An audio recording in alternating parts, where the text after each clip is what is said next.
Hello guys, welcome to Nandi and welcome to the session of Daily the Hindu Current Affairs Analysis.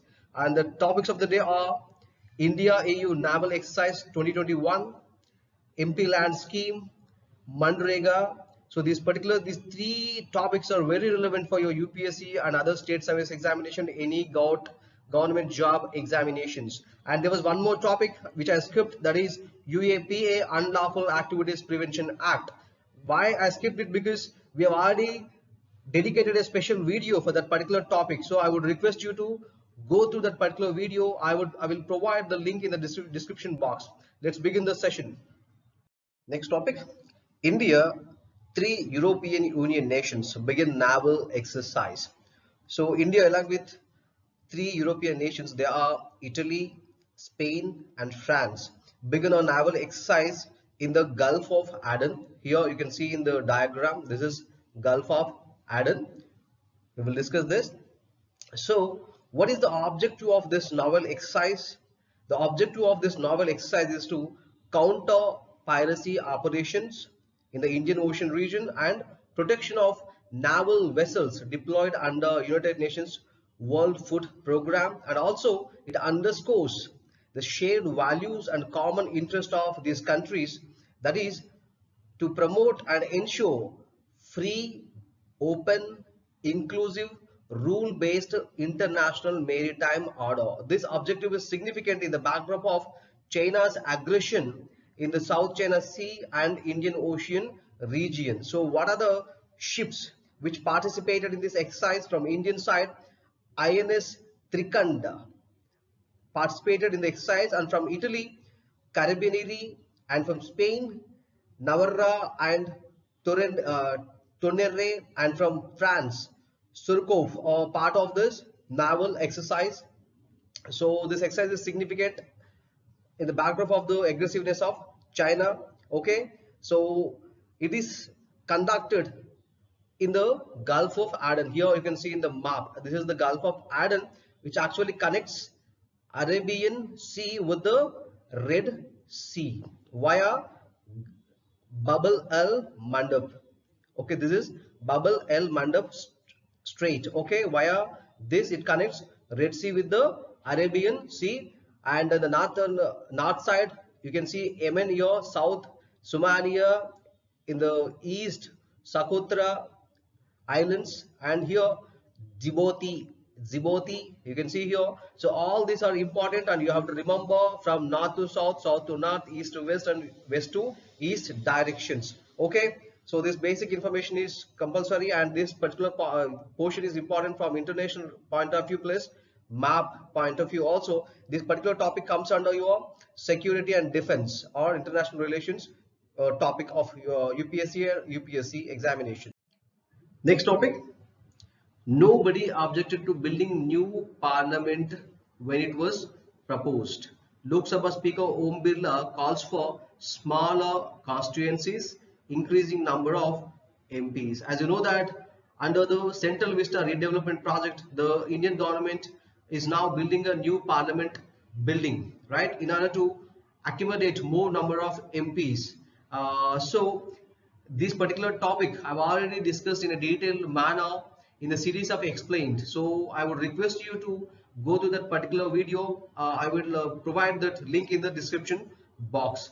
Okay, so this particular topic is relevant for your examination point of view. So please do watch that video and share with the fellow UPSC and state services aspirants. And the next scheme which this article is talking about, MP LAD scheme. What is this MP LAD scheme? This is Member of Parliament Local Area Development Scheme. Let's know about this particular scheme. This scheme is being formulated in 1993 to enable Member of Parliaments, MPs, to recommend development works in their constituencies with emphasis on the creation of durable community assets based on the locally felt need. What are these durable community assets? It includes construction of drinking water facilities, primary education centers, primary health centers, sanitation, road facilities and electricity facilities. Okay, so for this purpose, each MP or every member of parliamentarian is entitled to spend 5 crore rupees annually every year. Okay, and this particular amount is non-lapsable, by the way, and they can spend this amount on other schemes also, such as Swachh Bharat Abhiyan, Accessible India Campaign, or Sugamma Bharat Abhiyan, or Sansad Adarsh Gram Yojana, SAGY, and water harvesting activities or programs. Okay, and let me tell you one more thing here. This particular scheme is not governed by any statutory law, which means there is no statutory backing to this particular scheme. So when it comes to the ministries, this scheme is under the Ministry of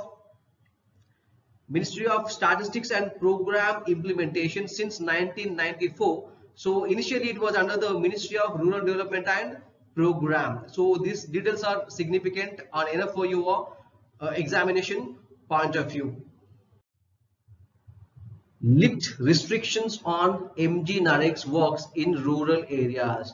So because of COVID-19, restrictions were imposed on COVID-19 works. Now the situation is getting better. That's why, therefore, they are asking for lifting the restrictions of MGNREGA works in the rural areas by various state government, especially Rajasthan. Okay, so this particular topic is significant for relevant for your UPSC and other state services examinations. So let's see what is MGNREGA. MGNREGA scheme was introduced as a social measure that guarantees right to work. Right to work is part and parcel of the fundamental rights of the Indian Constitution. Okay, so the basic tenet of this particular scheme is to provide legally minimum 100 days of wage employment. Okay, in the rural areas of India, in order to improve the quality of life and at the same time to reduce the migration of rural people to urban areas. So with that intention, it was introduced in 2005 as National Rural Employment Guarantee Act, and the name was changed in 2010 from NAREGS to Mahatma Gandhi National Rural Employment Guarantee Act. When it comes to the coverage, this particular scheme covers all districts except 100% urban population districts. There is 100% population. It's not applicable to the areas where 100% urban population is there. Okay, when it comes to the ministry, it comes under the Ministry of Rural Development, and it works in association with the state governments in order to monitor the works of MGNREGA. When it comes to funding, central and state government both share the funding of MGNREGA.